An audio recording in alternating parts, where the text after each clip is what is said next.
My pearl is for you to keep things in perspective, but better yet, take a look at the things from kids' perspective, and you'll be surprised what you can learn from them.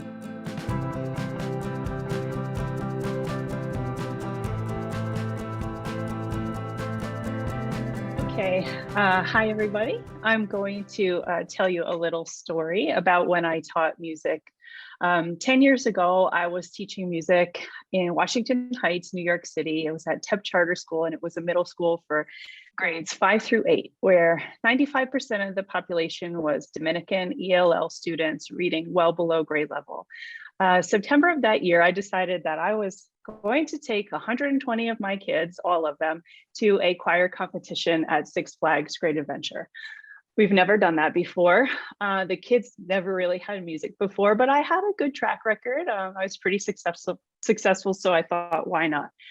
Well, we prepped all year, and on the morning of the competition, it was about 90 to 95 degrees. And it was in May, and I ordered coach buses. But on that morning, the big yellow school buses came instead with no air conditioning. One arrived an hour late, and then that was okay, budgeted for that time.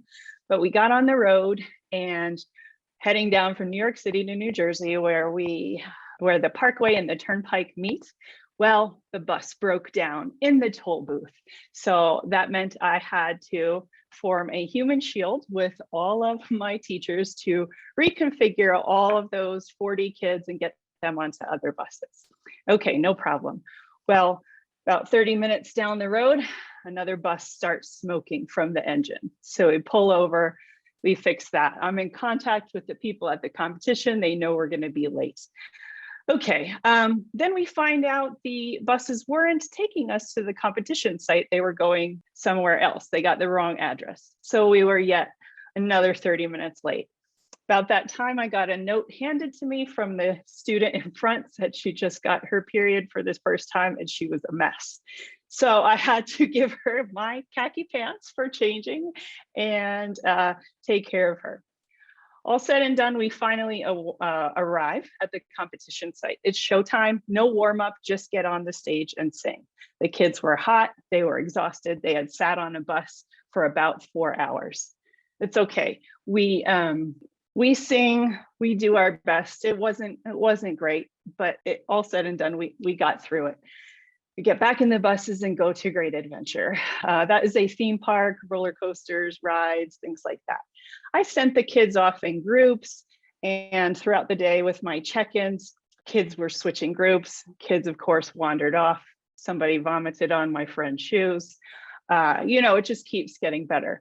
I run into another parent who gave me lots of attitude because she was upset that her group didn't want to go on any roller coasters. Okay, well, the afternoon went on and we get to the award ceremony. Got everybody there, everybody's excited. Here's our big moment.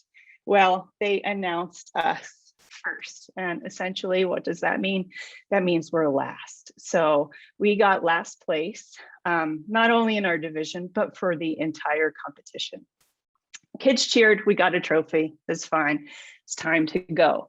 We're about ready to leave the park. I can't find one of my groups. PE teacher decided he needed a snack.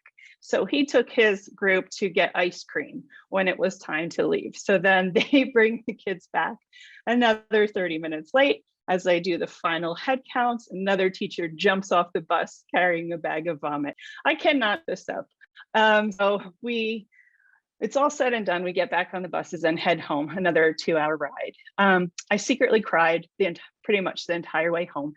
And I didn't really talk to the kids very much when we were done. It was late at night. I sent them off with their parents and that was that. The next day in class, I had them all do a reflection. I just congratulated them on their behavior and their effort. You did a great job. And then we spent that time reflecting on paper. At the end of the day, I read through all 120 of their reflections, and there was nothing but positivity in that. They said, we did good. We got a trophy that said we did good. That was the best trip ever. I spent the day with my friends. I went on my first roller coaster. And more importantly, like, we were good enough to compete. We were good enough to be there. And that really changed my outlook on things, because we came from nothing and we grew so much, and we were good enough to compete. And my pearl is for you to keep things in perspective, but better yet, take a look at the things from kids' perspective, and you'll be surprised what you can learn from them.